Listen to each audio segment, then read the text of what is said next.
Bharatiya Janata party की केंद्र सरकार दिल्ली के अलग अलग हिस्सों में कई सारे मंदिरों को और बौद्ध धर्म के मंदिरों को तोड़ने का प्लान बना रही है।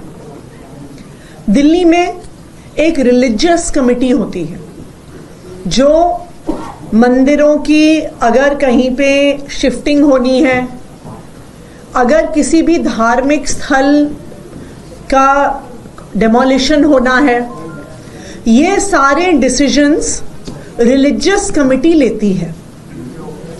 ये रिलीजियस कमेटी जब से बनी है, सुप्रीम कोर्ट के आदेश पे रिलीजियस कमेटी का गठन हुआ था।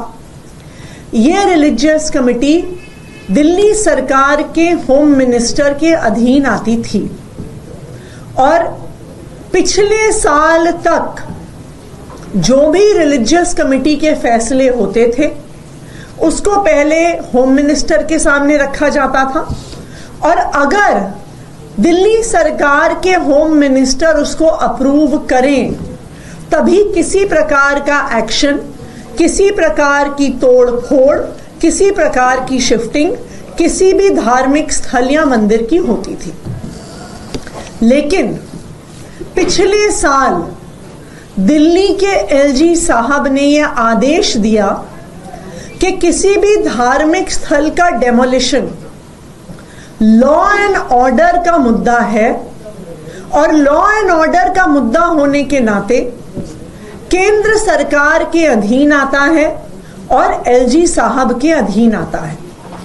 उन्होंने यह आदेश दिया कि लॉ एंड ऑर्डर का मुद्दा होने के नाते दिल्ली की चुनी हुई सरकार का, दिल्ली सरकार के होम मिनिस्टर का, दिल्ली सरकार के चीफ मिनिस्टर का इस मुद्दे से कोई भी लेना देना नहीं है। इसीलिए अब जो रिलीजियस कमेटी है वो सीधे तौर पर केंद्र सरकार के अधीन आती है। रिलीजियस कमेटी की अध्यक्षता प्रिंसिपल सेक्रेटरी होम करते हैं। प्रिंसिपल सेक्रेटरी होम का अपॉइंटमेंट केंद्र सरकार द्वारा किया जाता है।